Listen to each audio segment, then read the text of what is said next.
Do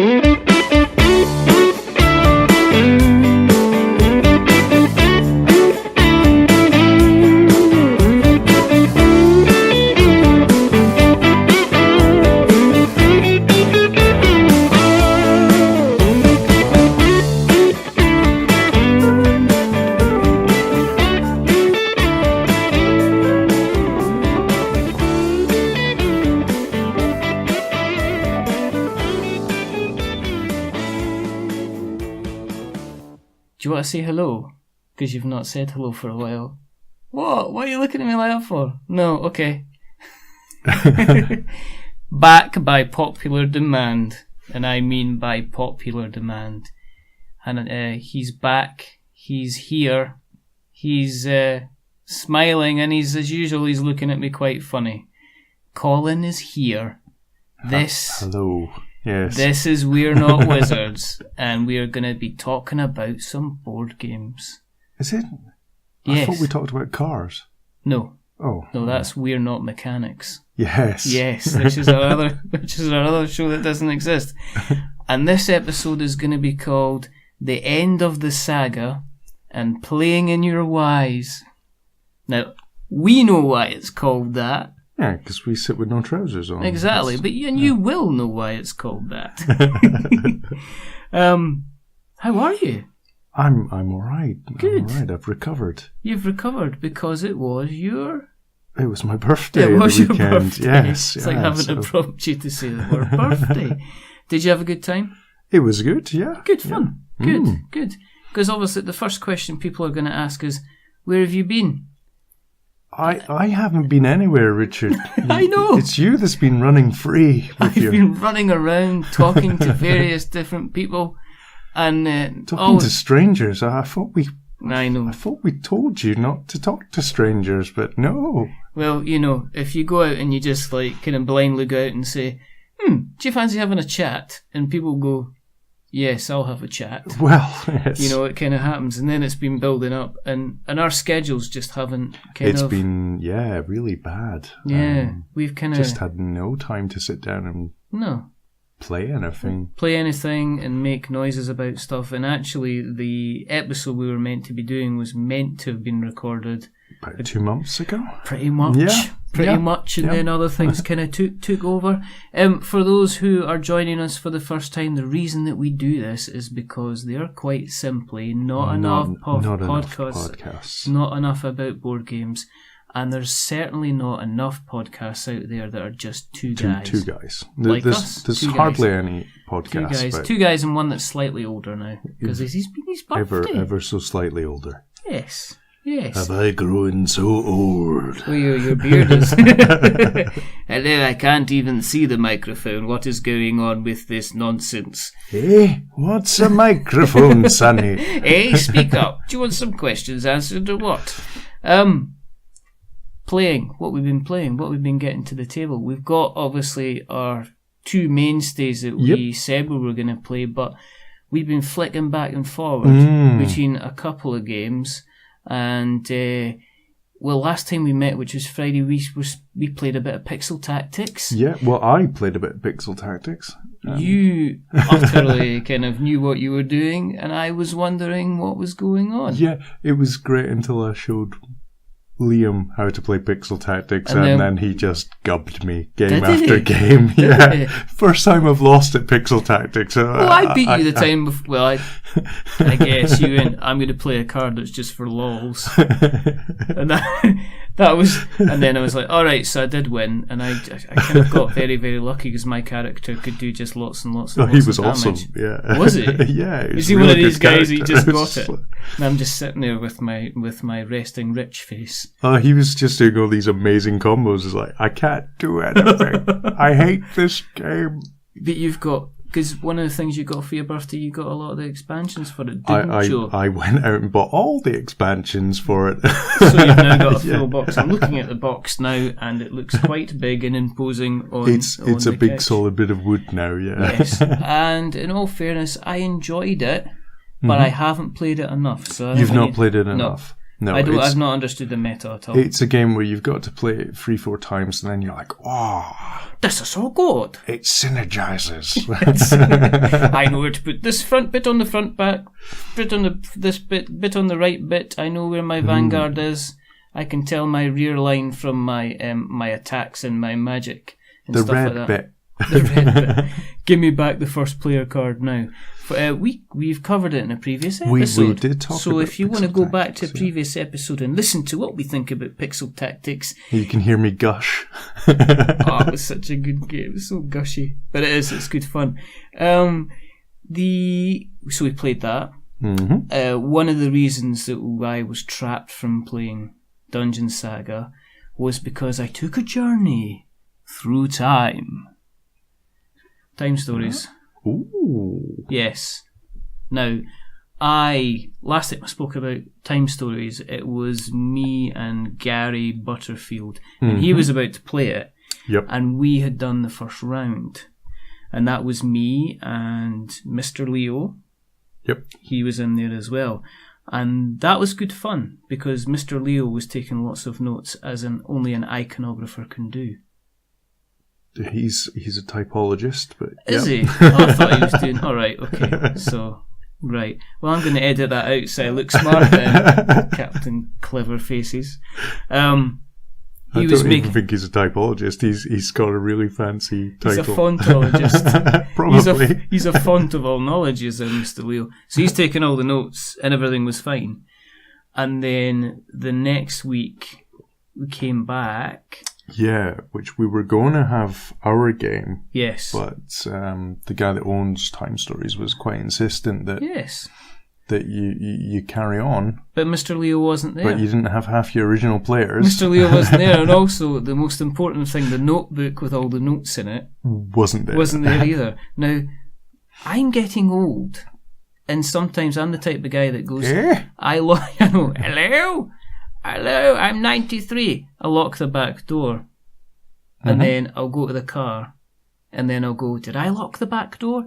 And I'll go back to the locked door and just check it. Not in an OCD type style, just remembering that I've actually locked the back door. So I'm getting asked to remember all these facts and details and stuff like that. And I couldn't. I was just like, I have no idea where I'm meant to go. Are we meant to go to here? Are we meant to go to there? I'm not going to give exact facts, because Time Stories is one of these games where if you play it Do once... we want to talk about it in detail, or...? No, I don't think so. You don't? I wouldn't want to spoil it for anybody that's considering kind of playing it. Do you want to talk about just the mechanics of it then? Yes. Yeah, I think the mechanics are... I think the way I put it before was it's almost like that Tom Cruise film, Live, Die, Repeat, where you just repeat the same day again and again, or it's like Groundhog Day. And what you're doing is you've got I felt it was very much like Groundhog Day meets a Choose Your Own Adventure book. You know, like the old... It was. Except... you have to relive everything that you do every single time. And you also have to make the choices in order to get certain pieces of the puzzle so you can work stuff out, which can be quite fun. Unless you've lost the notebook that you were taking the notes in. Most of the important also stuff. the people that were involved in the original first game weren't there. So you didn't have the kind of the collective memory. Yeah. I think another problem you had was the guy that was that owns the game had already played it once, and he didn't want to give too much of the story away. Yes, but he also still wanted to play, so he was kind of passively playing. Do you know what it was like? It was like going and seeing The Force Awakens. When I went and seen The Force Awakens, when I seen it the first time, I seen it with my boy, my youngest. Well, no, sorry, not my youngest. With my middle boy, When I went and seen it the second time, which was 2 days later, I went and seen it with my two brothers as like a birthday treat for myself. Yeah. But I was aware that neither of them had seen it. I had to... It was still a wonderful occasion for me, but I was obviously aware kind of what was to happen. So I was more aware of other people's reactions than my own reactions, and I guess I was checking for how people would react when Jar Jar Binks did turn up. Yeah. Yes. Yeah. Not putting... Well, you could probably spoil Force Awakens, couldn't you? Oh, Jar Jar Binks. The big reveal. Come on, man. Just ruined it. Just completely ruined it. No, but it is like that. You know, He's got that big chair and everything. It's great. Yo, Misa? Misa Yosa? Misa Yosa Fossa? Yeah, so it's like kind of like that. The person that we're playing with had played before. Yeah. Which meant that they were neither kind of really pushing to help us, or you got the impression that they were maybe holding back because they didn't want... So you ended up having a 4-player game with 3 active players and one person who was really conscious of not ruining the game. Time Stories is one of these things where it forces you into situations where you end up in a negative situation which there's nothing you can do about. Yeah, you know, because you're meant to go right. That's the blind back. end. Yeah, you're meant to be going back. So there's a lot of situations where you toil through, and you'll get to a point. Is it a random game? You know, is it something that comes down to dice or? Is Well, yes, there is. There's a dice element in it because basically you have these locations, and you'll move between locations. But you'll roll a dice to basically decide how much time it takes to roll between locations. You only have a certain number of units of time before the entire game, or that's, I guess, that attempt at the whole thing kind of resets. Yeah. It's beautiful looking, and it's high production values. Was it? Because I looked over and I was kind of like, You know what I mean? But then I wasn't sitting playing it, you know, I was only passively... No, the artwork in some cases is very, very nice. You know, I saw a couple, you know, I didn't see the cards, and I think that sort of deck of the cards is the game. The cards really, really set the scene. You kind of lay out cards and you lay... I just saw like the people tokens, which were just, you know, like a block of wood. Yeah, and it was like, a meeple almost, basically. It was not, it was a cylinder. Yeah, it was just cylinders. It was a bit like YS's tokens. Yeah, exactly. So the cards are really, really nice, and you lay 3 or 4 down beside each other, and they create almost like a scene, and then you pick a card over, and it gives you actions on what to do. It was fine. It was okay. But I think that the circumstances in which we played it had a more of a negative impact than a positive impact. With the break, instead of being able to play it all in the one go without that break, and then the break and the change in players and the losing in the notebook, and us actually winning the whole thing was... Because I remember, you know, talking to some of the guys that were playing at the pub after the first session. Yeah. And they were hyped to play more. They were like, wow, we want to get this done. Yeah, well, I mean, I was really, really enthusing. When I spoke about it briefly last time, I was really, really enthusiastic about going back. Yeah. But then when you you have to either do it in one sitting, or if you need that notepad. You need the notepad. You need the notepad. Don't lose the notepad, and also make sure you're playing with the same people, and also make sure you're playing with nobody that's played it before. Yeah. Which is difficult to do, because the guy that owns it will want to play it again, because it's like one of those games. It kind of hits the value a bit.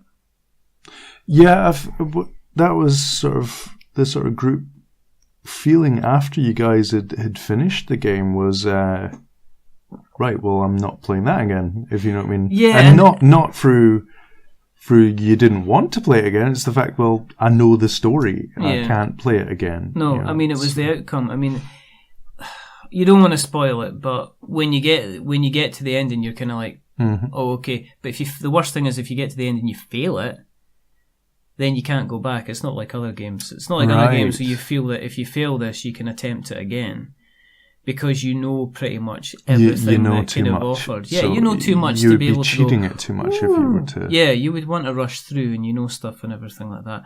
How much is the actual game? I think it's about 30 odd. I think it's £30 odd or something, £35. And they've been talking, or they have they've got expansions, like new, But But then again, these expansions are all one-offs. This isn't like maybe buying, I don't know, a Descent expansion, or I know it's a different game, but buying a normal expansion for a game, you would usually be increasing the replayability of a game by allowing you to use pieces from the expansion in the main game. Yeah. Could this be a board game that might actually suit going on to being, like an app? Yes. Like an Amazon app or an iOS app. I think this would play fantastically on an iPad. Yeah. Because you could have an app that tracks everything. You could also... Because there seemed to be an awful lot of, right, okay, we've lost this now, put the token there. It's kind of learning stuff, and also having the ability to have a notepad at the side where you could highlight something as a key clue.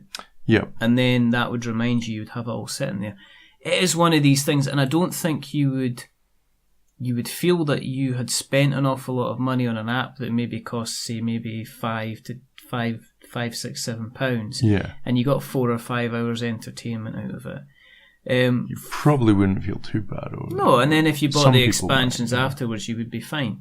It's really weird because, like, a lot of the games we've maybe played once or twice, but at least I know that we can go back and we can play Rivet Wars again, or we've played Rivet Wars about 6 times. Yeah, so we can go back. But imagine paying something like maybe something, I don't know, £20 less or £15 less than what you played for Rivet Wars, and that was it. And only getting one playthrough. Yeah, it would be something I would have to think about.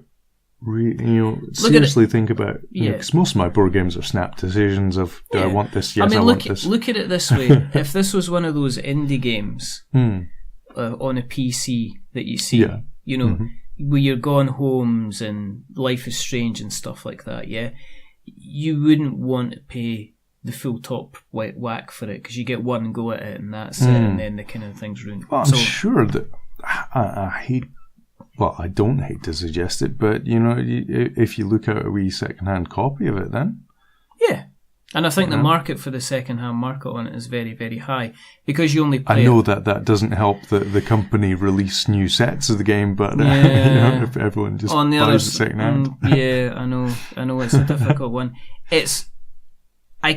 There's part of me that would say, if you were asking the first time I played it, would I recommend it? Yes, get it and play it. But, you guys were absolutely psyched. And the way the circumstances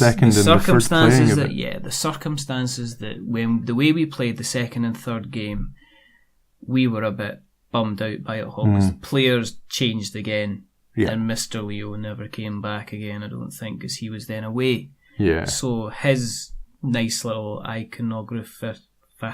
typographical, fantastical memory just wasn't there as well, which would have helped matters. So, time stories, maybe another time, I think, in all seriousness.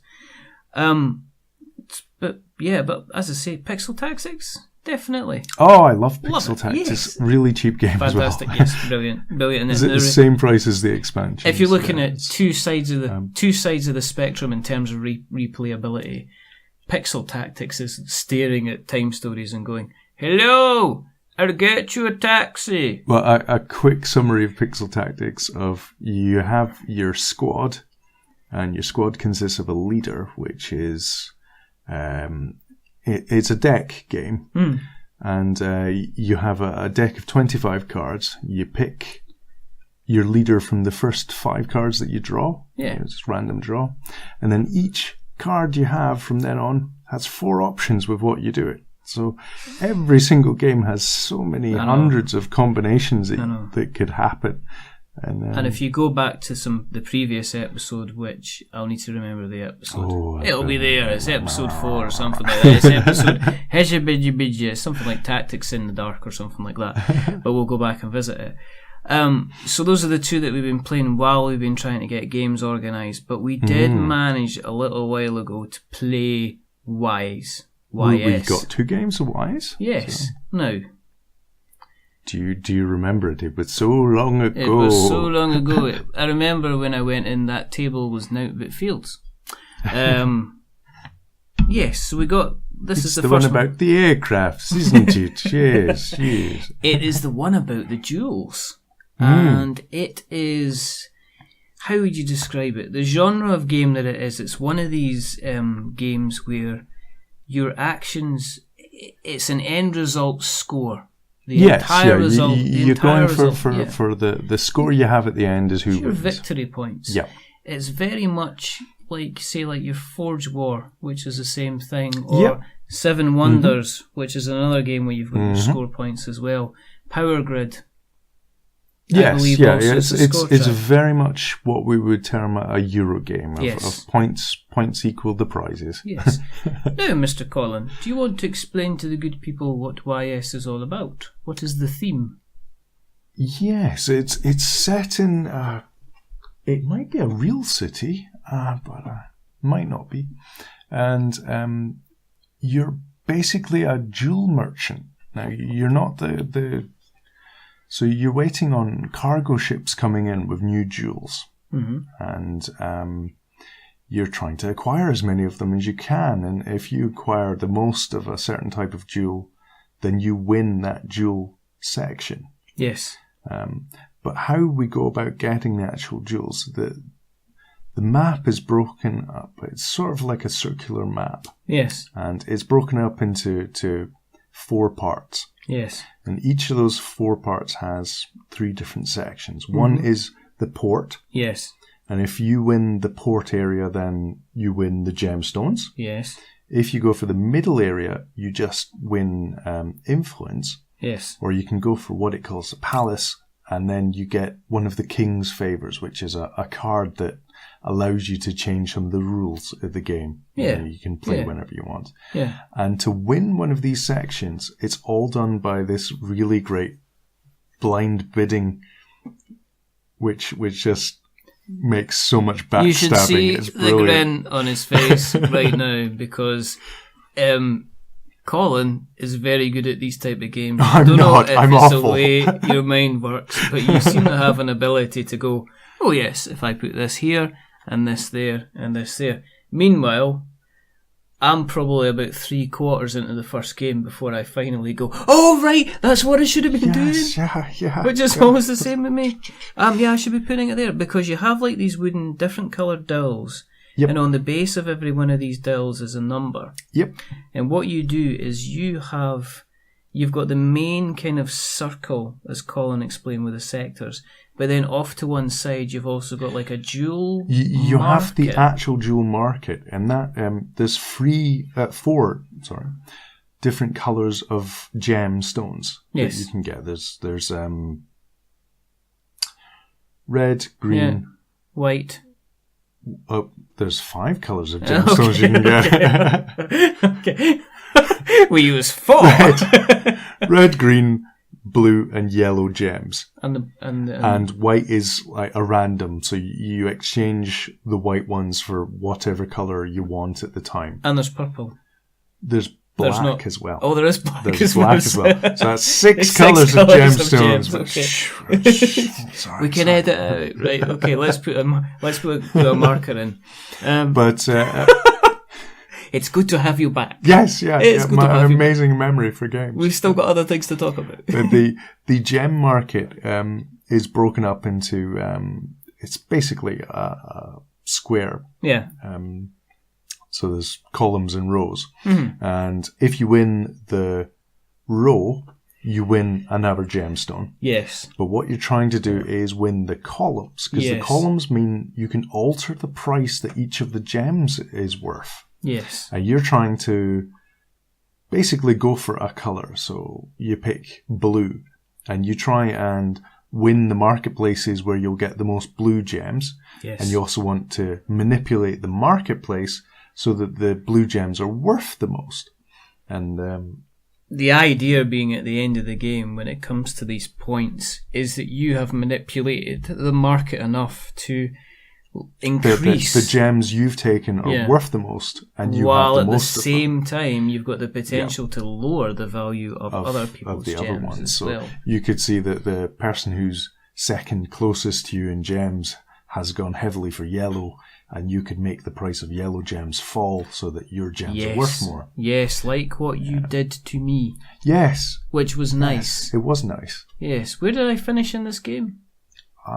Second last? Last? Yes, I was last. Yes, there's only 2 positions when we're playing a game like this. How easy is it to learn, would you say? Is it quite... It's a typical Euro game of it takes seconds to explain the rules. Yes. But it will take a long time before it finally clicks in your head and you go, oh, right. So Absolutely. At least 1 or 2 games you want to play. And it's learning how you should be manipulating the board and where you should be placing things in the first place.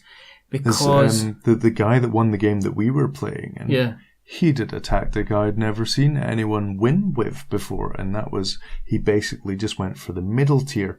He didn't really go for the gems all that much. No. He just went for the middle tier, and he got points every round as opposed to his end score points, which is what I went for.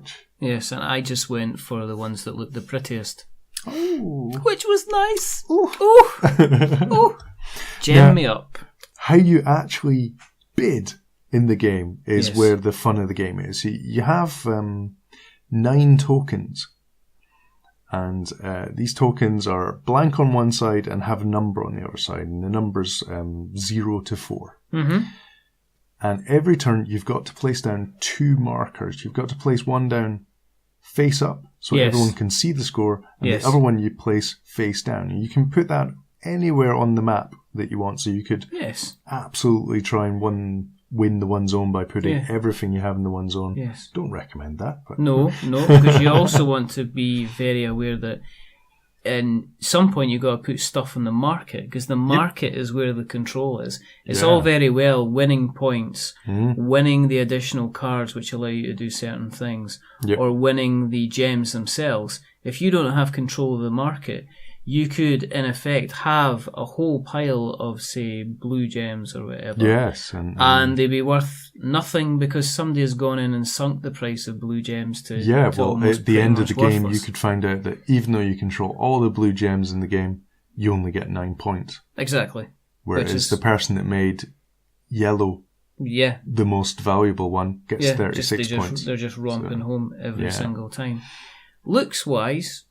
It's not an impressive looking game. It's not, but it's not. The gems are really nice. Yes, they are. They're pretty. The wooden tokens are wooden tokens. They're little dills, painted dills with numbers on them. You're not going to find excitement there. But the board looks good, but it's all really, you can look at it and go, that's what this is. It's functional more than sexy. Yeah, exactly. In terms of money, I think I've seen it for... It's not too bad. Well, thanks to the works here in the UK, it's about 10 quid on eBay to get a copy of it. Probably, I think it's about 22 on Amazon. Yeah, that's what you'll be looking at. Value for money-wise is the replayability. Yeah, it's loads of games. I guess if you look past the simple aesthetics and you get into the mechanics... It can be something that can turn into a full-blown kind of game of chess almost in terms of your tactics and it's the backstabbing of the blind bid, because the amount of times he's put that token down, you've looked at the board, he's not put his 4 down. He must have put his 4 down in that section, but I really need that section. So you end up putting all of your things in there to beat his 1 face up 2 and his face down 1. And then when it comes to the big reveal at the end of the turn, he's just put a 0 there. Yeah. You've wasted all your good tokens trying to win that section. Yes, don't remind me. Thank you about that again. It happens to me so much. I'm like, I must win. So we liked it. We would certainly play it again. It's definitely worthwhile picking up. For those people that like, if you're into your power grid, if you like your Euro games, if you like your brain drain game, then Oh, AP. It does have a little bit of paralysis in it. You playing that, where you putting your dill? I'm putting it over here. Where you putting that? You got the jewel, and you get going, I can't believe you put that there. Inside your head, there's like rage and murder going on. So that was really best, I would say, with the full 4 players. Yes. Doesn't really hold up when it's just the 2 because it's a wee bit hard to. And then people. It is almost kind of like that extra player adds such a little bit more interest to the blind bidding because you're obviously competing against a couple of people. So yes, we would definitely, it's value for money, and you'll definitely get a lot of replayability out of it. And it's certainly, especially if you can pick it up for a tenner. Yes, absolutely. Yeah, there's not. I mean, you'll not find any kind of. The only fighting that you'll see going on, might be at the end when you realise you've been done over with your jewels. Well, because of the blind bidding, it is really backstabbing every turn of the game. You're like, what? Why? Why are you doing this to me? Why? And speaking of preparing a backstab, the next game that we promised we would play, long before the latest episode has been out, You've owned this game for how long, Rick? I can't even talk about it. It's Dungeon Saga. We finally got to play. We finally played Dungeon Saga. Now, for those who are not aware, if you're listening to this now, if you listen to the episode just before this, I had a quick interview with Matt Gilbert, who is the COO of Mantic Games. So he was delightful enough to give me his time. After what we said about his book box. What was the book box? I asked him the question, I did actually say, right, okay, this book that doesn't fit in the book box, who do I shout at? Now, anyone else, right, if they'd listened to previous episodes, if they'd said, you want to come on the show and talk about what happened, they would have went, no, your podcast. What? We're not. What is it? What is it called? We have slagged Mantic quite badly. We have slagged it. But in all honesty, if you listen to the episode, the sound quality isn't the best, which is a technical thing that happened on our side. The grace in which he answered the questions and stuff like that, I took my hat off to him and went, fair play, mate. You could have come on and said a whole you could have talked the company line and said things happened and mistakes were made, but he was a good lad, and I really appreciate it. So the game, Mantic Games are in essence famous for their ability to take an existing game that is out there already and put a Mantic spin onto it. So in their catalogue of previous games, you've got your Dreadball, Blood Bowl, anybody? You've got your Kings of War kind of, tabletop skirmish game and stuff like that. They are a couple of their game designers are ex Ronnie, GW who's there. guys. He is an ex Games Workshop guy, so that's to be expected. I don't have Dreadball. I've got Elfball, which is the other guy that made Blood Bowl. Well, the guys of the club, a couple of them were playing Dreadball on it Friday got night. quite common. I think Simon and John were playing on it. Oh, are they playing it again? Aren't they? Yeah, I think they were bringing. So I was going to pick up a team and join in, but the club sort of died away from the game. So let's get some. Could do. We could do. Dungeon Saga is in essence trying to climb on the back of this nostalgic horse, which is your hero quests of this world and any kind of dungeon crawler that you've played. Descent and stuff like that. Catacombs. It'll never be Catacombs. It will never be It'll never be Catacombs. And my wallet will never be the same after Catacombs. Pledge Manager hit us recently. And didn't it do well? It did do well. It did very well. No, kids, you can't have shoes. But going back, Dungeon Saga is in essence, imagine if Hero Quest went away, spent a couple of years at uni, got itself a little degree, went out and got drunk a bit, grew itself a nice little bit of facial hair, grew its hair long, started to be a bit more grungier. Went out, started working out. Yeah, got a bit buff. Yeah. Started knowing the way with the ladies. I know, let's leave that. But yeah, it's it is essentially kind of grown-up HeroQuest, and it's a mixture of the saying. You will basically face numbers of missions where you will play certain characters, and again, riffing off HeroQuest. You've got the barbarian, you've got the dwarf, you've got the elf, you've got the magician.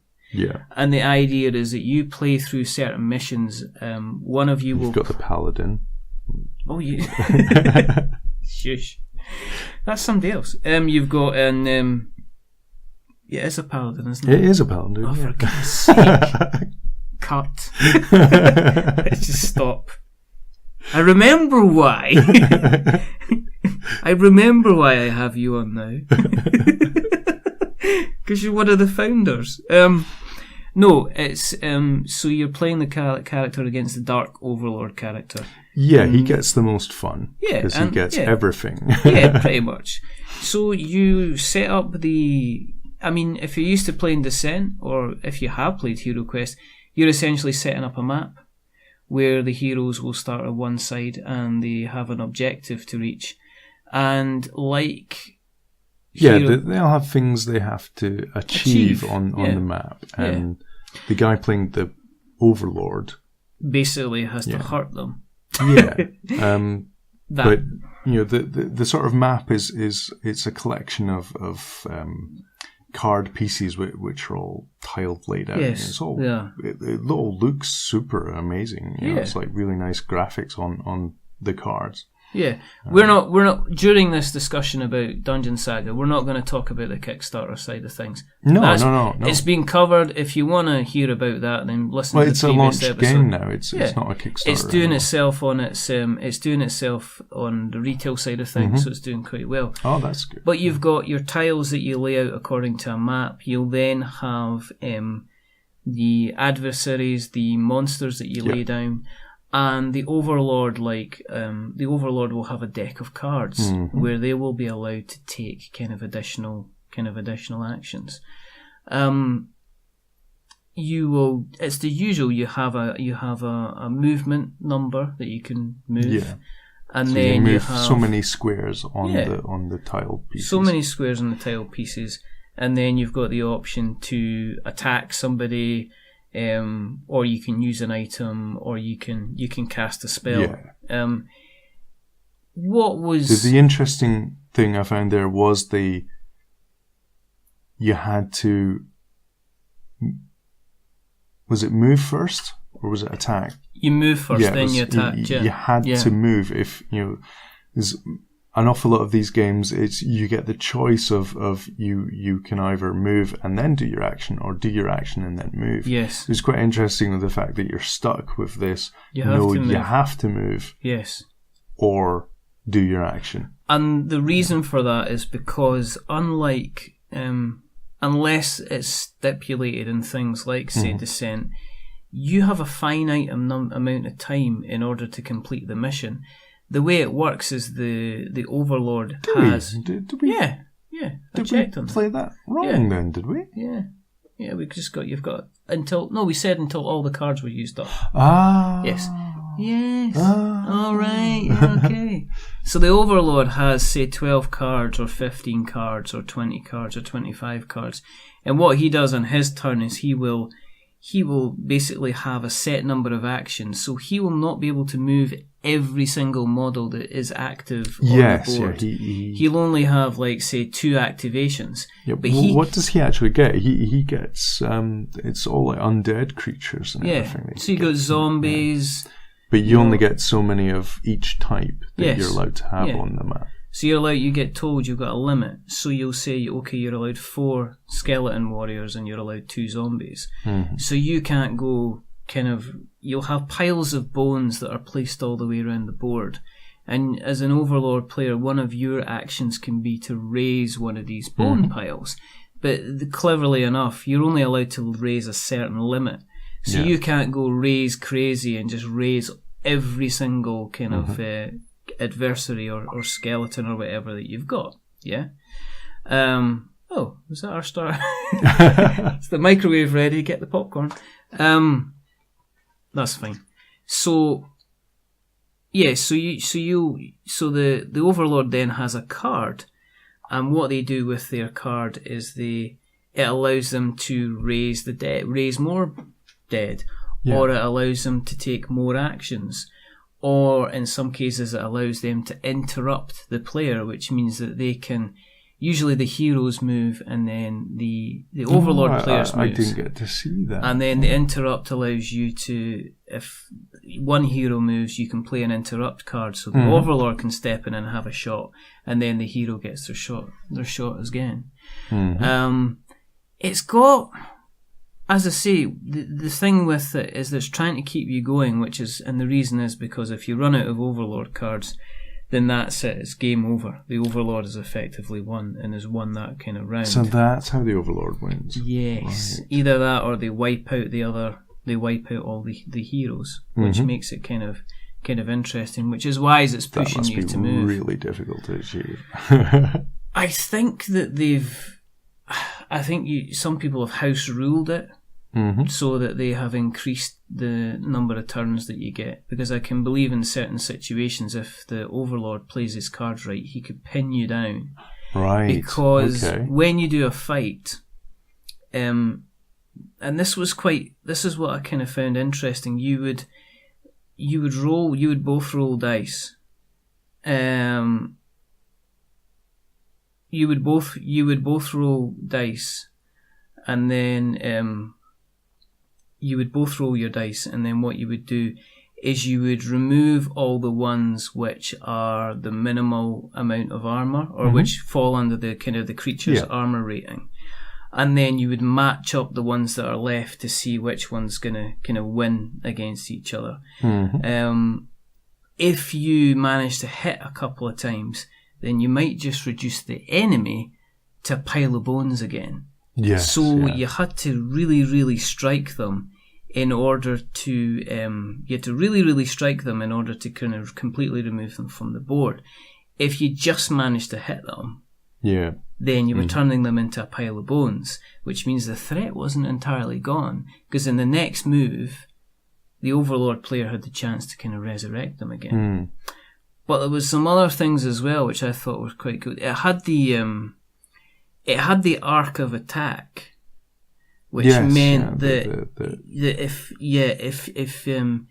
you had the kind of 8 squares at the front of you were your front arc, and there's 3 squares behind you. Was it 8? 6? 5 and 3 it will be. The 5 in front of you, the 3 behind you, I can't count today. The 3 behind you were your rear arc, and if a enemy got behind you, then it reduced the number of action dice that you could use when you were defending yourself. If 2 creatures got into your front arc, you were considered outnumbered, and it would affect your ability to attack. If you got injured enough, it affected your ability to attack as well. If you were caught in as soon as you moved into an enemy's front arc, you couldn't move. You couldn't run past somebody and keep going. As soon as you were in their front arc, you had to engage with them. And at the same time, if you were in the front arc and you tried to move, then they got an attack of opportunity. From that, it was. I mean, I played the Overlord when we played. Yeah, we didn't get very far into the campaign, unfortunately. No. So we only got to see the sort of learn the mechanics. Missions. I got a couple more games done with Leo and that. So that was with Mr. Leo. So that was good. But the interest was that the first thing that was that we noticed is it's very, very easy and quick to learn the kind of the basic mechanics and get yourself playing and kind of get yourself going. The miniatures look absolutely fantastic. And the rules themselves kind of play very, very simply. There's the spell mechanic, which was cool, which you would use a spell, and then rather than turn the card over to say you'd used the spell, you would actually turn it 180 degrees. And then at the end, depending on the type of spell, if it was a strong spell, you'd turn it 180 degrees, and then at the end of the round, you'd rotate it clockwise by 90 degrees. So effectively, a strong spell, it would take 2 turns before you could use it again. Whereas a weak spell, you were able to do it like after every turn, it would reset and you were able to use it again and again and again. So that was kind of cool. Each of the heroes had a once per game ability as well. Yeah, so that was quite interesting. But also, interestingly enough, if depending on the type of hero, some of the heroes were quite squishy. Yes, so the magician character, they all had like basically 5 hit points. So if it doesn't matter, if somebody hits you, if you're the hero, they could hit you successfusly 3 times with an attack, but you'd only ever lose kind of one heart. You get marked up with 1 heart. But the way the board is marked is that some of the health points, out of the 5 health points, some of the health points are actually marked red. Yep. And what happens is if you put down enough hearts and you ended up the colour of all of your hearts was red, it meant that you automatically were injured. Yep. And that meant that you could only roll 1 less attack dice, which was kind of interesting. There was also an experience system you could bring into play, whereas as you beat enemies, you got yourself a star. Once you got up to a certain number of stars, you would allow to have like a one-off use dice to kind of get you into kind of different situations. The minis are stunning sculpts. Well, they're a miniature making company, so you were expecting good miniatures, and then and I appreciate they are really nice sculpts, and at the time, I mean, I was told, we were told by Matt that the equipment's like tens of thousands a time. So to get it up to the standard that they want. So the sculpts themselves are really, really good. And so if you're a great painter, you can have some real fun with the miniatures. You'd have to be a really, really good painter because they're really cool. They're small, but they're very, very intricate. You can have beautiful looking. Well, they're your sort of standard 28mm miniature. Yeah, they're decent, and then the detail was fantastic. Yeah. The standard game at the moment goes for about £40, and for that you get the entire kind of dwarf campaign. You get your miniatures. Your heroes, you get your standard kind of skeleton army to kind of to face off against. There's already so many expansions that you can pick up for it already. Have they done a load of? Nice. There's already a couple of expansions that have come out that you can buy separately. Nicely enough, they've also released the resin tokens, which we were using. Yep. Which instead of the paper ones, really the cardboard ones really, really make a difference. They were more sort of laser cut tokens than sort of like a raisin. And they really add an awful lot to the game, and they make it a lot more kind of hard wearing. In terms of things I don't like, game setup on something like this shouldn't take that long. And one of the failings I found with Dungeon Saga was that the tiles themselves weren't marked or didn't seem to be marked in any way, shape or form. Yeah, it's a shame. You were having to search for the same picture on the map. All right, so it's that size piece that I need, and it's this particular picture of that. So unlike, say, Descent, which was marked, the actual tiles were marked. Like a C2 piece we want here, and a B4 piece here. It made that you were searching effectively through usually 2 bags in order to find the pieces that you want. Yeah. It wasn't a game breaker. No. But it just took a little bit of time to kind of set up.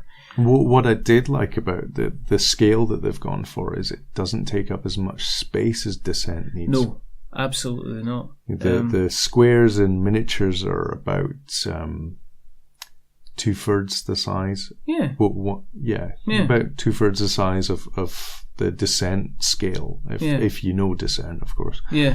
I shouldn't be talking as though you know it, because you might not have heard of it.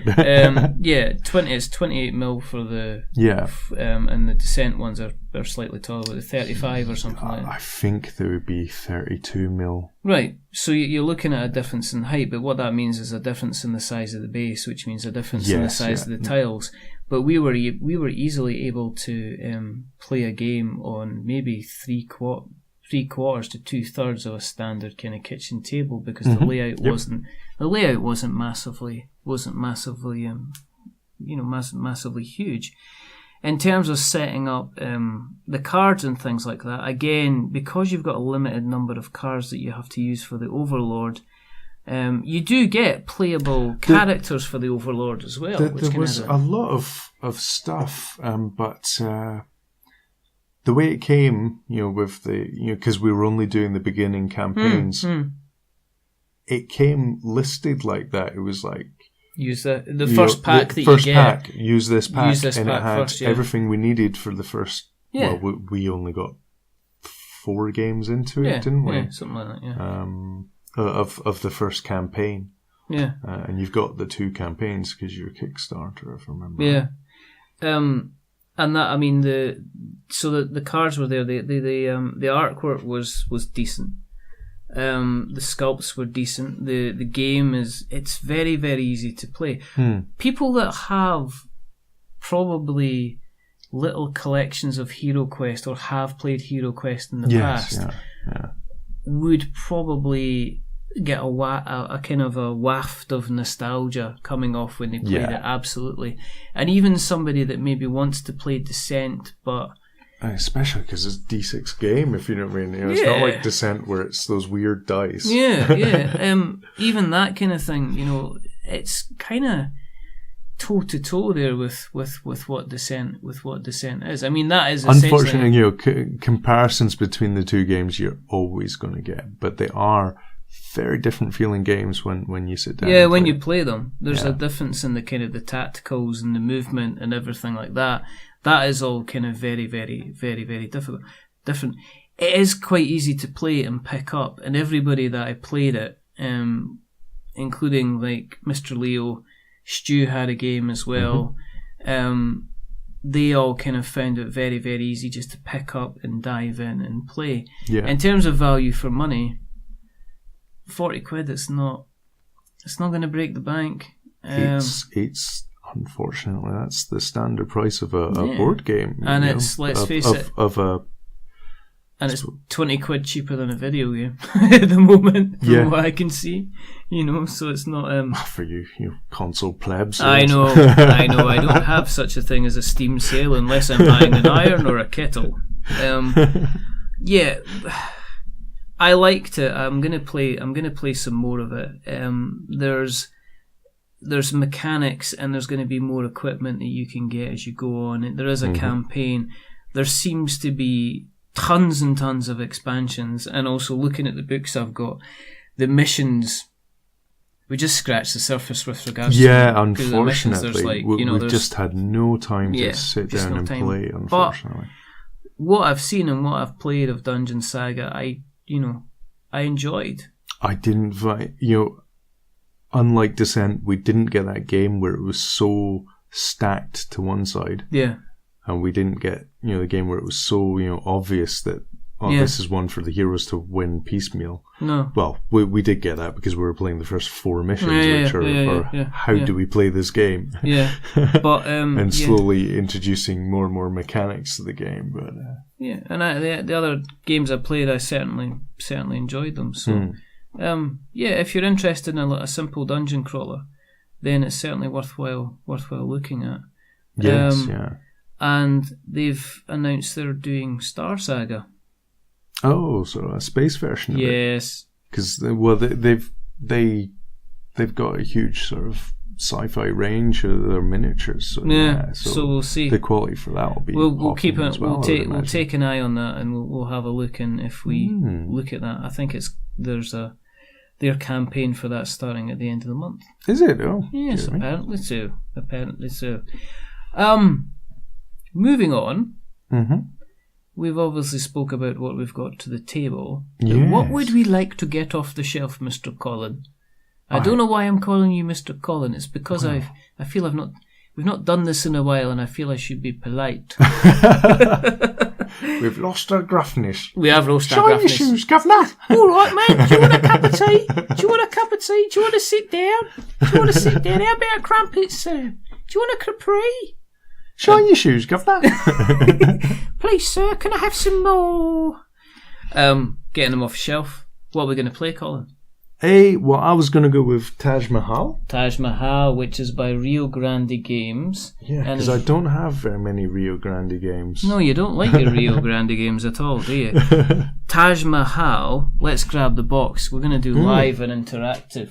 I'm going to try and not steer away from the microphone. So let's get the box here. And it says, control of India in the beginning of the 18th century is up for grabs. The 200-year-long rule of the Grand Moguls has collapsed. Now is the time for the most powerful Maharishis and princes to take control of the Indian subcontinent. The player used strategy and cunning to win influence over India, province by province and city by city. And the most successful player, i.e. the winner, is the one who establishes the most magnificent palaces and has the most power in the end. The game comes with hundreds of little Taj Mahals. It's not like, it's not just like one. There's tons of them. So we're going to be playing that because it just kind of looks interesting and different and fantastic. It's an Everhard Euro game, so... Yes, it's your lovely, yes. But then, I've got a taste for the Euros. Yes, I've weaned you off the American game. Well, you almost win, because the next game that we're going to be playing... which is a surprise, is before XCOM, the XCOM board game came out, there was a game that tried to be XCOM, and it was called Galaxy Defenders. Oh, yes. It's by Ares and the Gremlin Project. We've opened this box. We've opened it, and we've sniffed it, and we've liked what we've sniffed. And so we're going to be playing that. We don't know when, but we're going to be playing it soon, because anytime in the next 6 months. Anytime, anything can happen in the next half hour. Kind of nonsense like that. So that is what we're going to be playing. This is getting them off the shelf. Should be good fun. The miniatures are cool. It's hexagonals. It's not a grid. Yes, so it is, yeah. It's a hexagonal board. If I remember right. Yeah. It's that long. Yeah, it's been that long ago, but it is a hexagonal board that you build up, so it's kind of thinking a completely different game. Oh my goodness, what are you thinking about? No, City of Remnants, that's what I'm thinking of. We should play that again, because that's a good game, but we'll get that down. But I have been promising a guy called Gary, who gave me a shot at this game, that we would play it, because every time I speak to him, he's like, "You played Galaxy Defenders then?" And I was like, "No." And he was like, "When are you going to play it?" "Well, I'm going to pick it for the next show." And they asked me about 4 weeks ago, "You played Galaxy Defenders yet?" And I went, "We're going to do it in the next show." And of course then the next show didn't happen for a long time. So now I'm saying, Mr. Gary, sir, we are going to be playing Galaxy Defenders. As I say, Ares and the Gremlin Project, there'll be a link in the show notes. Wow. Breathe in, breathe out. Have a cup of tea. Have a sip of tea, because I've got a bit of a sore. I've got a bit of a dry throat. I don't know why. It's the house. We've got a wee air conditioning unit from my dad, so it is a cracking cup of tea, though, I must admit. Wow, it's Tesco's cheapest. Well, there's nothing wrong with Tesco's cheapest, as you can tell. I'm a bit cheap myself. Hatch sweepings. It's not even real tea. It's just the dry bits. They fell off the yucca plant and they go brown when you add hot water to them. You go to these fancy tea shops and they give you leaves. No. We don't have tea bags with leaves in it. You've got powder. We've got little bits of twig. It's freeze dried. It's all the flavours in the twig. Exactly. It's just dishwater that's been left for 3 days and we add some sugar to it. Give them a kick. Give 'em a kick is the part of the show where we talk about games that we have potentially seen on Kickstarter that we would maybe like you to think about considering having a quick look if you're ever into your Kickstarter. Now, just recently, because we're going to go back a couple of episodes, we have been speaking to... we had an interview with Lucy and Jim Kiefer, who were doing their Sherlock Holmes and Moriarty's Web game. So that's still currently on Kickstarter. That's it. It's got about 10 days to go. 10 days. And it's been talked about in a previous episode. So if you want to check that out, it's a fascinating interview. That was the guy that invented Thunder Road. Ah. Yeah. Yeah, fascinating. And second, don't shake your head at me. And secondly, the last episode we did before the Mantic Games one, we had a chat with Gary Devereaux and Aidan, who are releasing their game called Purgatory, which is the battle for heaven and hell, apparently. It's a skirmish game.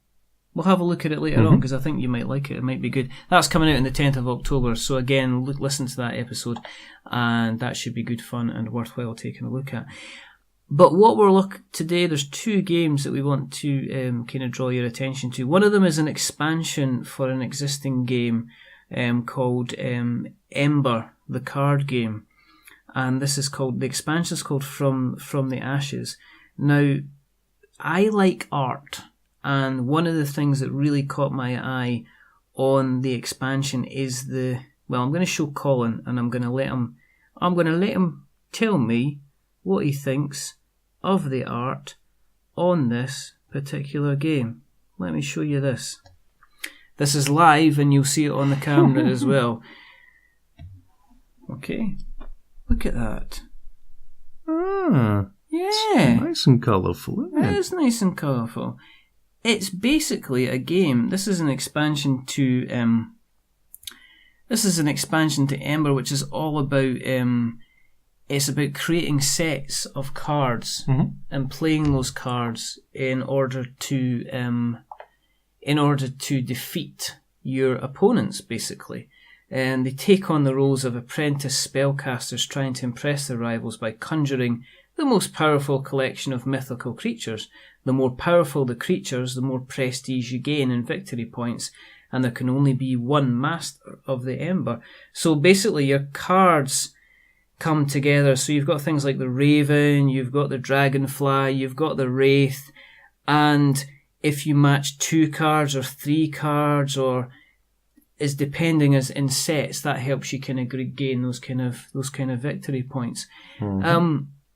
It looks kind of interesting because it looks like one of these games which is very, very simple to look at, very, very simple to kind of pick up.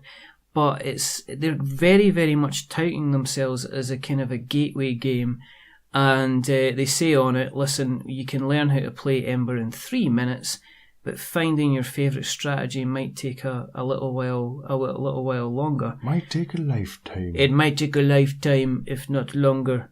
You get in the expansion, you get there's 27 new creatures, there's 6 elemental gods, there's 7 Tudor cards as well. You can buy the original game. It's the company's District 31, and if you go to District 31's website, you can find out more about the original Ember game. The reason this caught my eye was because of the colours in it. It looks absolutely fantastic, and it looks like you can, on the Kickstarter itself, you can also back it so that you can get the original game as well. It's currently sitting. It's got 19 days to go. It is currently sitting at. Let me just see, it's over its target already. So it's sitting at, its target was only 3,000, but it's sitting at 4,122. So it is got 19 days to go and 196 backers. Wow. So that's pretty good. And one of the choices it has on the campaign is the ability to pledge. So you can get the original game as well, which is kind of cool. So just have a quick look at the backing levels and scrolling down the phone while Colin beeps at us like R2-D2. Well, that's actually off. So let's just have a look at this and see what we do. If we do, yes, you can. I think the project itself is really rather kind of inexpensive. So you can get the Ashes expansion from tenner. But if you want the Magical core game, it's only £15. If you want the core game and the expansion, it's £24. And you can also buy promos. So you can get, basically, you can pick up the game for, in total, the original plus the expansions for about £30. As I say, it's not got that long. It's, reasonable amount of time gone. 19 days to go. Nice. Hit its 4,000. It's funded. It's definitely going to happen. Yeah. And if you splash in, £30 down on this, it could be yours as well. Colin, have you seen any other games clicking around? Not on live Kickstarters. I joined the Cannibal Sector 1 Kickstarter, but it's just finished. So, right, okay. Yeah, and that's by a wee Scottish company. So who's that? That's if you just give me 2 ticks. Yes, and meanwhile I shall have a quick chat about our second game that we want you to look at. It is it's called Kill the King, and it's a very, very simple strategic board game where the idea is that it's 2 armies facing off against each other, and the idea is the attackers are attacking a castle, whereas the other army is defending itself. And the attackers must hurry because the defenders will soon be reinforced by their own cavalry, who will hopefully return and save the day. It's basically 2 players. It lasts, usually they say the game time's about half an hour. The idea is you almost, like, what you do is you put a screen between the 2 players. You set up your pieces. Like Battleship? Well, kind of. If you look at this, you've got attacking player units, so it's not using miniatures, it's using kind of tokens. So you get different types of attack. You get catapults, you get spearmen, you get archers, cavalry. You also get a battering ram as well. And then you get the defending player units. So the idea is what you do is you set up your attacking and your defending units, and you put a screen between them while you're setting up. And then what you do is you lift away the screen, and then you see where people are set up. It is by It is by a gentleman called Peter Shanka Olsen. And the funding itself is in krona, I believe. So essentially, Norwegian. Yes. So you can get you can buy the game, and it costs about £28, and it's from it's Norwegian. How's he doing the shipping? Is he got a network? How there's like European network. Yeah, he's saying it's free that. shipping, so it looks like it's a kind of a. He's got that kind of sorted out. I know he has been. I know that he has been talking on the UK Kickstarter kind of Facebook group about it a lot, which is where I saw him. He's funded. He's almost doubled his funding goal. His goal was 30,000 krona. He's got 198 backers, and he's got 16 days to go. Excellent. Do you know what? I liked it. I liked the simplicity of it, because there's a lot. So how's it actually? Does it go into how it actually plays? I know you said the hidden mechanic, but basically you'll have your leader, you'll have your units, and you'll move your units in order to be able to attack the defending party. So you get moves and you get attack. You get kind of like attacks as well. Yeah. It's very simplistic looking. It's tiles as opposed to going down the lines of actually having miniatures. Yeah. And I'm wondering if that could be something that you could put some miniatures on top of it if you were so interested. Could if you wanted to. Yeah. But, yeah.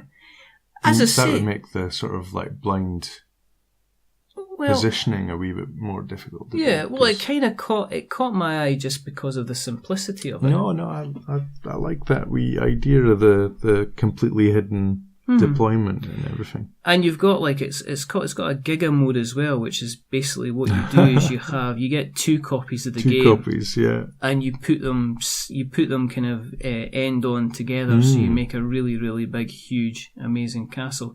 It's starting to hit its stretch goals as well.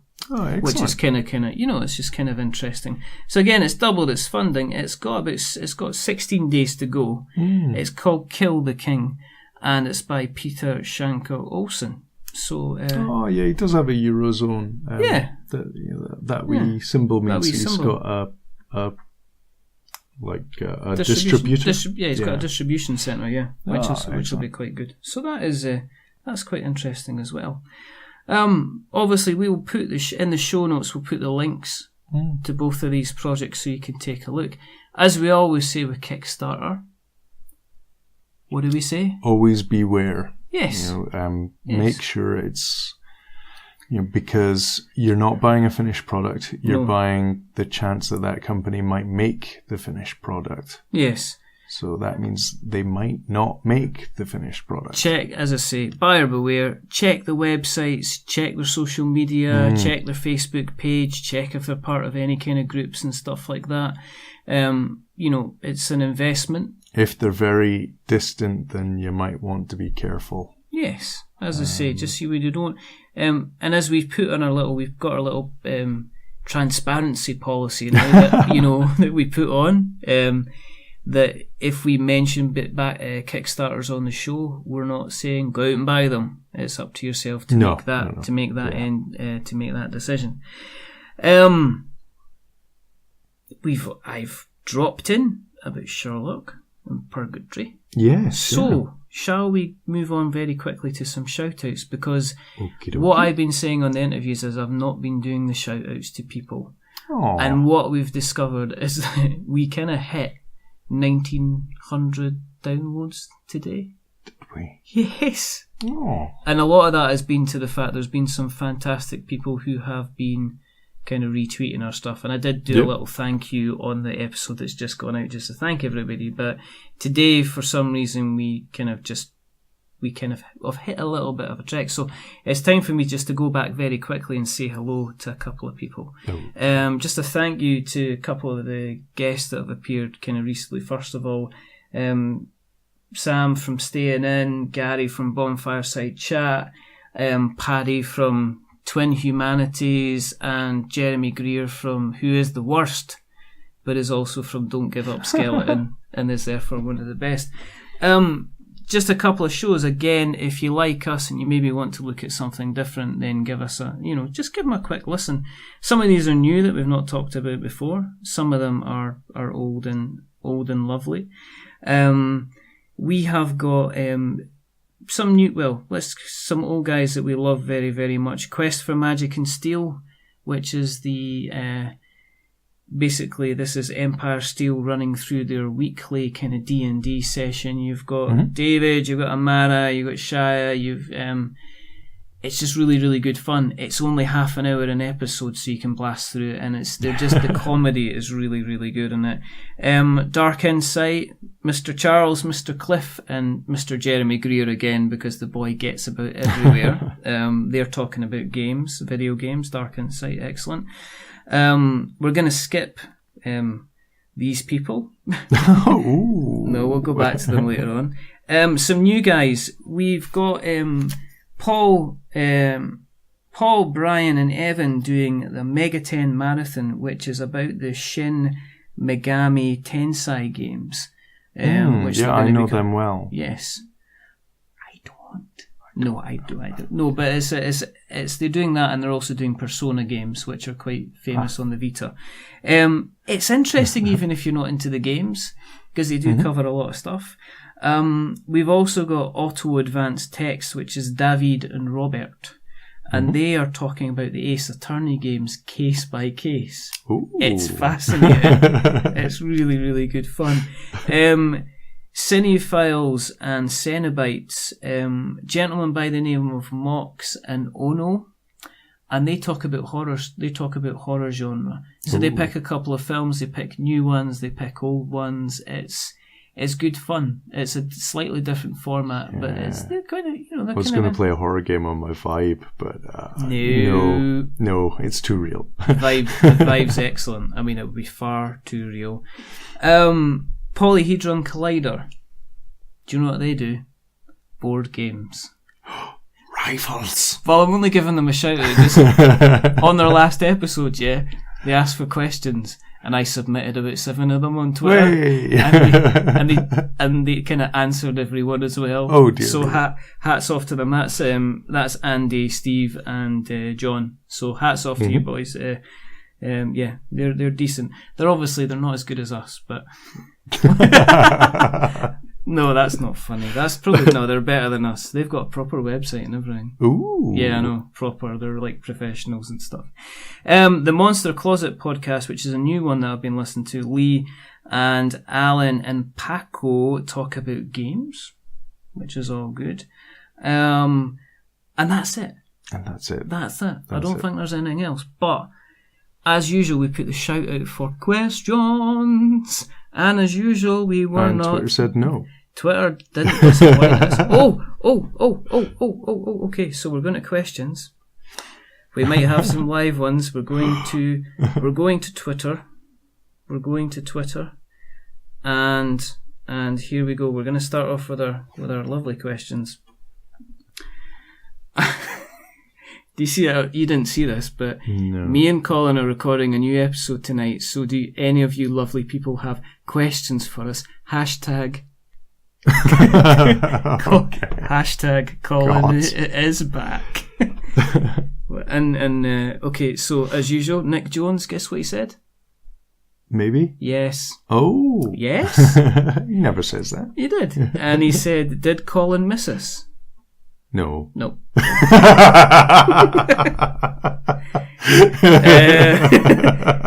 He also asked, when can I play Dead of Winter again? I don't know, Friday, if you've got your friends with you. Because Nick's recently got himself a copy of Dead of Winter. He picked up one. Excellent. After listening to our John Gilmore episode. Hi, John. Well, yeah, he says he listens. John listens. So hi, John. A couple webcams. We could always set up a we could do that as well. That could be kind of cool. He's asking the question, did Rich miss Colin? I still was seeing you kind of every week anyway. It was just the fact that we didn't get a chance to... Of course you were seeing me. Of course. I couldn't help it. I could see a tree. I know they'll never let me out of here now, Clarice. We did see each other. We just didn't have a chance to sit down and play Dungeon Saga because of the previous Time Stories shenanigans that were going on. And then we were missing weeks, and then I was away, and then stuff. Yep. Pretty much stuff. And then I was getting drunk. You were, because it was your birthday. We've heard that Nick goes on to us. This is Nick, Lane at 360. He's a fantastic guy. Yeah. He is. We're going to get him on. Excellent. So he's going to be on. I'm going to have a special Nick show. You're going to be on it as well. No, you're fine. We've heard your stance on wizards and druids. What about mages? I don't think you mess with mages. Do you remember? You don't remember that time. Do you remember that time that there was that mage that used to go... Mages, they can be a bit hot-headed, can't they? They like to muck around with fire and stuff. Don't they? That's pyromancers, mate. So what do mages do then? They're nothing. They're nothing. Are they rubbish? Oh, they're jumped up. All right, so we can do we steal their lunch money then? Yeah, we do. Ooh, what about planeswalkers? I have no idea. I thought that was somebody that got strapped themselves to a wing of a biplane and then floated about. Could you? We do not mess with Jazz because he's some big planeswalker. All right, okay. Is that so? We leave planeswalkers? No, it's Jess, isn't it? Oh, yes. Oh. What? Well, it's that long since I've looked at Magic cards, so we don't go to Ravenholm. Planeswalkers, I don't know. I would be tempted if they're a bit shifty. Are they? Yeah. Do they hang about kind of Iceland, try to steal the frozen chicken? No. In a Dungeons and Dragons sense, if there was a cold bit where you stored chicken in Dungeons and Dragons, would a planeswalker come in and try and steal the aforesaid mentioned frozen chicken? I don't think they'd be in Dungeons and Dragons. Well, what would they be in then? Frostgrave? No. Well, what's a planeswalker then? Planeswalker is someone that can walk through the planes, isn't it? Yeah. The different planes of existence. Oh, so right. It's like they're able to shift dimensions. Oh, right, okay, so they're weird then. Yeah, you don't want to mess with them. You just sounded like you remembered what that was about. Are you making it up as you go along? Oh my goodness. Right, next question. Mass Moviecide UK. Now, Mass Moviecide UK continuously introduce us on their show. They do shout-outs for us every single week, so we love them, yes. But they also refer us to not being able to get, living alone and only rolling D20s and not knowing the touch of a woman and stuff like that. So they can be quite cutting. I live in a basement, so they're not I know, too I far don't know. wrong. I mean, I'm wearing a plaid shirt. I mean, I don't know what, Goodness sake, I don't know what his problem is. I'll read this because it's written in the most loveliest English. It's almost Shakespeare. If I were a mage and you in the handsomer one, I don't know who he's talking about, were orcs, what combo of items would be best to get the ladies and defeat you? What items? Well, definitely some Dapper Dan. I would, yes. I'd be thinking... you need your hair product. Possibly. I would think maybe hairbrush +2. A hairbrush of +2 combing. I would think so. I would also think possibly a bath of +7 bubbliness. Of Riccius minimus. Well, I think so. Something that would maybe, I'm not looking to, I'm just looking to smell good. If you want to know the real secret, just lashings and lashings of money. I think if you were a mage and you had lots of money, lots and lots and lots of money, you just pay off the orcs. It seems to work for most old men. Just having lots and lots of money. And as I say, mages are generally quite old and would probably have lots and lots of money. Board Graham's, friend of the show. Hello, Graham. We do like Graham. He's saying Amiga 500 or Atari ST, and our answer is, do we look like we're Americans? It's obviously Amiga. Or an Amstrad, really. Yeah, I know, Spectrum. ZX Spectrum. All the way. Old school. Exactly. 2020, isn't it? That's they've just done a Kickstarter for a really cool ZX. I can't. Because I can't think that looking at Spectrum graphics is going to make my life any better. Because after looking at Spectrum graphics for a while, I'm just like, so, shrug, #shrug, so what, Alan Partridge. It's beautiful 8-bit. It's nostalgic, it's not, I can live without it. I've got nice looking games. Mine are, man. You've got virtual reality. I know. Do you know what I mean? Do you really want to go back to 8-bit graphics? Because you go after a while, all the collision detection is rubbish on this. He says, but seriously folks, what are your favourite game mechanics? Oh, hidden movement for me.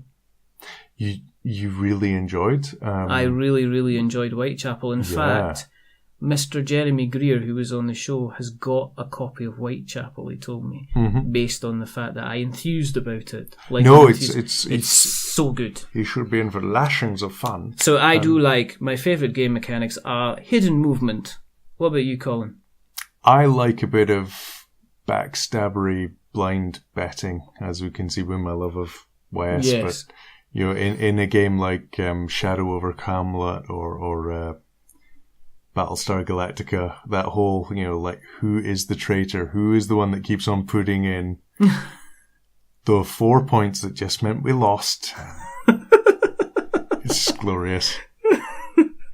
So that's Board Graham's at Board Graham's. Did I say it? Mass Moviecide UK. They'll be in the show notes anyway. They're at Mass Moviecide UK. We don't need to mention their Twitter handle. They don't deserve to get their Twitter handle mentioned that much. # not all Twitter handles. No, exactly. So thank you very much, Board Graham's. We have a new person that I don't know who they are. At Ewan Clark 92. Hello, Ewan. Thank you for asking a question. He says, any recommendations for single-player board games? I don't actually own any single-player board games, but there was one that I was desperate to pick up, for... Are you finding it? Yeah. I am going to jump in and say that a little while ago we... Ooh, okay. What's that called? Onirim. Yes.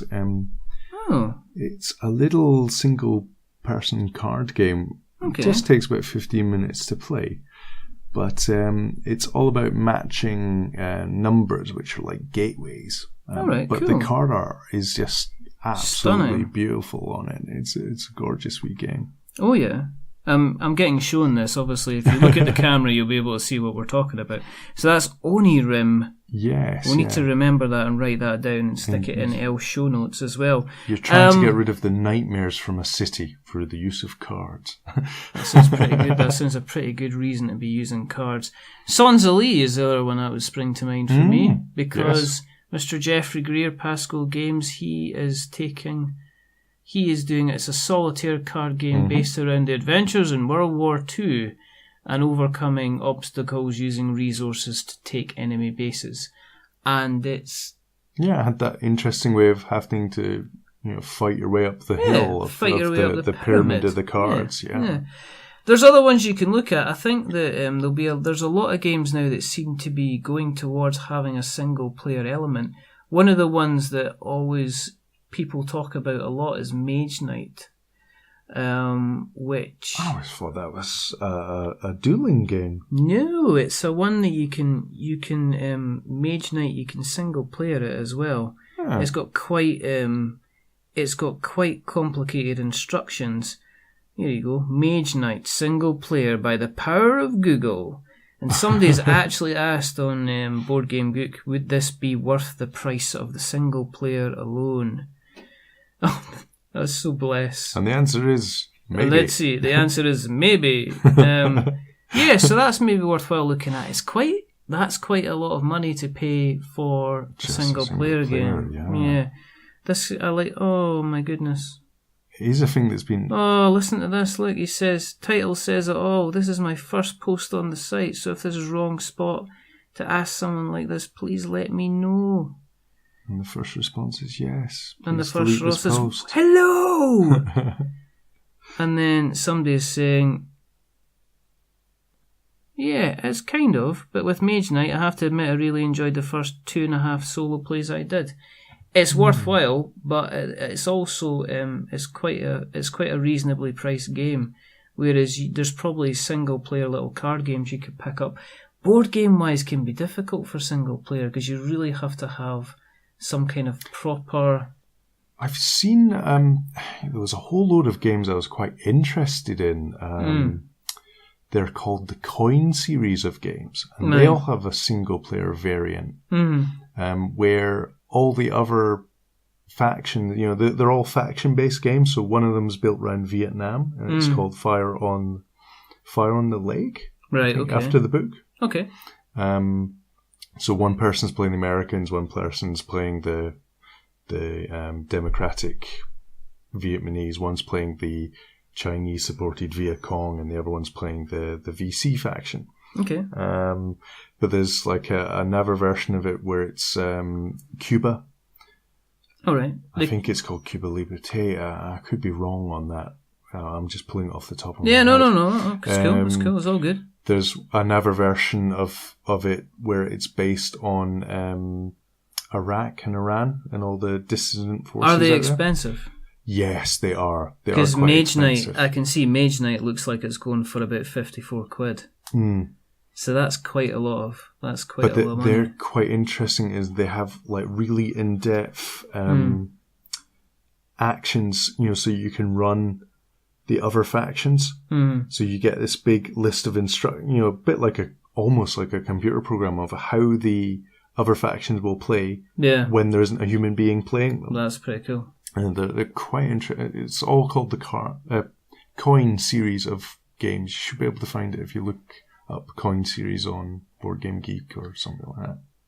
Well, I mean, check that out. I was going to get Fire on the Lake because I like Vietnam as a sort of historical dump, and I really wanted to get the Cuba game because I have a fascination with Cuba. Yeah, you like Cuba as well. So that's where we would say. I know it's not much, but certainly worthwhile taking a look at. It's obviously overcoming how much you're going to spend over how much time, how much fun you're going to have on it. Last question from Andy Piddy, who is on Laps Gamer Radio. He's a regular guy on Laps Gamer Radio. He's at Andy Piddy, and it's actually Andrew Pedhajeki. Should I start stocking up on Fantasy Flight Game Workshop games? Yes. I would say yes, yeah. I would say yes, but try not to get scalped from it, because I've seen prices of the games that we're talking about, you're talking about games like Forbidden Stars, you're talking about, is it Warhammer Quest? Is that another one, I think? There's the card game. Yeah, there's the Conquest, yeah. I think it's called. You've got Fury of Dracula. There's a fair number of... Is it owned by GW, Fury, is it? Fury's owned by GW. Fury's one of the ones on the list, which is why it seems to have rocketed up in price. If you've got them, then hang on to them with dear life. If you haven't got them, then be aware that there's a possibility prices are going to rocket through the roof for no other reason than people who are going to try and make some money on this, which is a bit... Guessing the way GW is with old things, they just drop them and forget about them. Fantasy Flight was reprinting an awful lot of this back catalogue that they just didn't have they didn't have the inclination to do it. It might turn round, it might change, because they might turn round and decide that they're going to start reprinting the games. On the other side of it, they might do they might start a Kickstarter job and decide that it's a good idea to go back and review these games one at a time and release the 4th edition, because Fury was at its 3rd edition. If you've got them, then love them and hold them. But do you know what? Other thing, make sure you flipping well play them, because there's nothing worse than a game that sits on the shelf just because you think it's kind of worth some money. Well, I've got StarCraft 2 and it's sitting there at 180 quid. So do I want to open this? No, it's Catacomb. We had Catacombs for a while, which was going for ridiculous amounts of money, and now they're doing the reprint, which they're calling Catacombs 3.5 now, I believe. That a reprint, is it? Well, that's what they're calling it. Apparently that's what it's going to be like. Are they tidying up the manual? I thought, is that what it is? Maybe it is. Maybe they're making some slight changes to the presentation. I suppose at the end of the day, as I said, yes, get yourself a collection of them, but make sure you play them. I think there's nothing worse than having a sealed game that never gets aired. That's not what board games are for. Not really. They're supposed to be out there. They're supposed to be played. They're supposed to be liked and challenged and stuff. What's the point? They're meant to give you the entertainment that you... Exactly. Yeah. I guess I'm a bit fuzzy about people. But then, there's people that buy a whiskey and then keep it for 50 years. yeah, never drank this. We're just kind of quite strange in my opinion. So yes. So in other words, yes, if you can get them, get them. If you can't, then fair enough. But, come and play games with us, Andy, because that would be cool.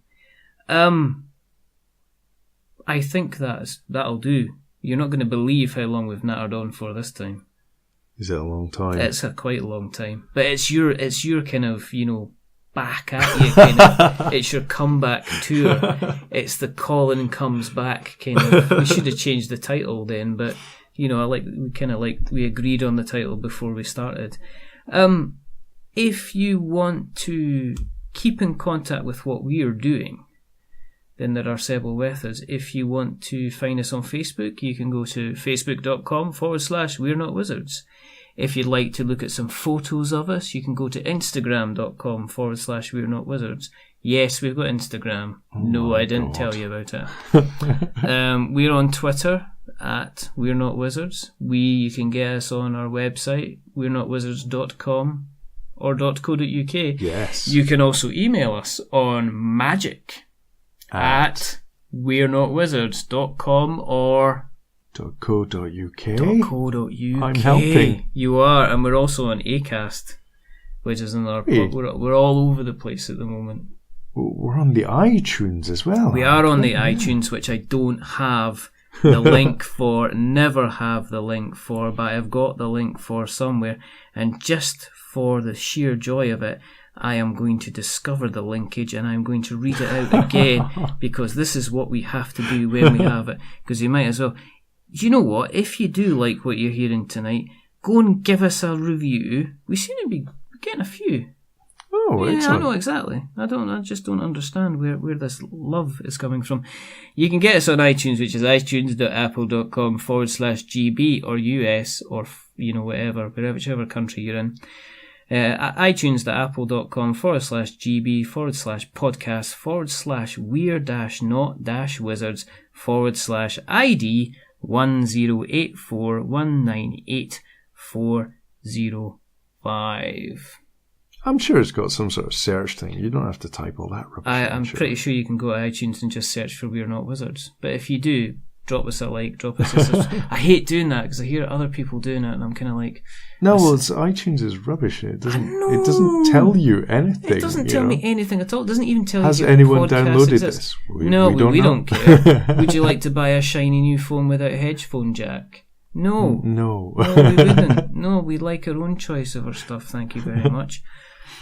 Remember, I have £250 headphones. Why do I want your silly Bluetooth ones? I've got a set of offers. Come on, get over it. Just remember, at the end of the day, people, I think that's it, isn't it? Yes, I think so. Yeah, it was a good run. It was nice while it lasted. It was good fun. Just remember that we are many things, but we're not a pair of shoes. Don't do this. Don't do this every single time.